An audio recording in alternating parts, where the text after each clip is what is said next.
हुई इंडिया की अग्नि परीक्षा। सपा ने दिखाया दम तो कांग्रेस बोली हम नहीं हैं आपसे कम। 65 से 45 के मझधार में इंडिया का 2024 मिशन। सपा छोड़ेगी जिद या फिर कांग्रेस करेगी समझौता। जाने पिछले किस चुनाव के आधार पर हो सकता है सीटों का फैसला। 2024 में प्रधानमंत्री मोदी को सिंहासन से हटाने के लिए बने इंडिया गठबंधन की असल अग्नि परीक्षा का समय आ गया है। वैसे तो इंडिया को हर राज्य में अपने आप को बचाए रखने के लिए चैलेंजेस का सामना करना पड़ेगा, लेकिन यूपी में वो समय सबसे पहले आ गया। मोदी को रोकने के लिए यूपी में इंडिया का प्रतिनिधित्व कौन करेगा? क्षेत्रीय पार्टी सपा या खुद कांग्रेस? यूपी में सपा और कांग्रेस ने सीटों को लेकर दावेदारी ठोक दी है। सूत्रों के मुताबिक समाजवादी पार्टी ने यूपी में 60 से 65 लोकसभा सीटें मांगी हैं। वहीं कांग्रेस ने भी 40 से 45 सीटों पर चुनाव लड़ने का दम भर दिया है। ऐसे में यूपी में इंडिया के लिए संकट खड़ा हो गया है, क्योंकि यूपी में कुल 80 लोकसभा सीटें हैं। ऐसे में अगर सपा 60 मांगती है, कांग्रेस 40, तो कुल 100 सीटें हो जा रही हैं, जो कुल सीटों से 20 ज्यादा है। अगर मामला 45 से 65 का है, तब तो आंकड़ा 30 सीटों में फंसेगा। आपको बता दें कि मौजूदा समय में यूपी में सपा के कुल 3 सांसद हैं।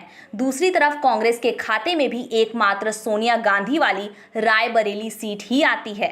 आपको बता दें कि सपा यूपी में कांग्रेस को लगभग 10 सीटें देने के विचार में ही है, क्योंकि सपा का मानना है कांग्रेस का यूपी में कोई जनाधार नहीं बचा है।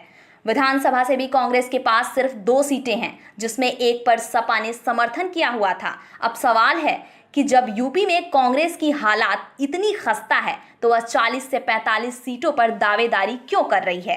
कांग्रेसी इसके पीछे कांग्रेस और गांधी परिवार का जुड़ा बताते हैं। उनका कहना है प्रथम प्रधानमंत्री पंडित जवाहरलाल नेहरू से लेकर इंदिरा गांधी, राजीव गांधी और उसके बाद सोनिया गांधी, राहुल गांधी यूपी से ही चुनकर संसद आते रहे हैं।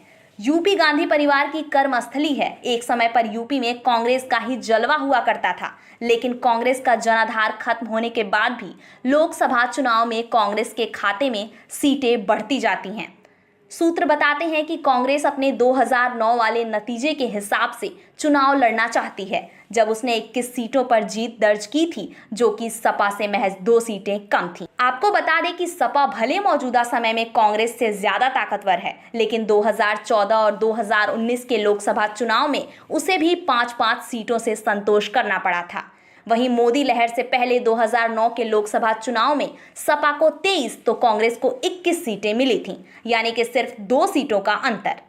ऐसे में कांग्रेस मोदी लहर से पहले वाले आंकड़े पर सीट शेयरिंग चाहती है, जबकि सपा मौजूदा समय में सीटों के हिसाब से अपना दावा ठोक रही है। फिलहाल सपा अपनी 65 सीटों में गठबंधन दलों रालोद, अपना दल, कमेरावादी व अन्य को भी जोड़ रही है, या सिर्फ सपा के लिए 65 सीटें मांग रही है, ये अभी तक क्लियर नहीं है। लेकिन माना जा रहा है कि अगर 2009 के नतीजों के हिसाब से सीट शेयर हुई, तो रालोद को भी 5 सीटों पर जीत मिली थी, यानी वो अभी 10 से 15 सीटों पर दावेदारी ठोक सकते हैं। फिलहाल किस दल को कितनी सीटें मिलेंगी, ये इंडिया के सभी घटक दल राज्यवार बैठक कर तय करेंगे। लेकिन पहले से ही एक दूसरे पर दबाव बनाने के लिए सपा कांग्रेस ने अपनी अपनी दावेदारी ठोक दी है।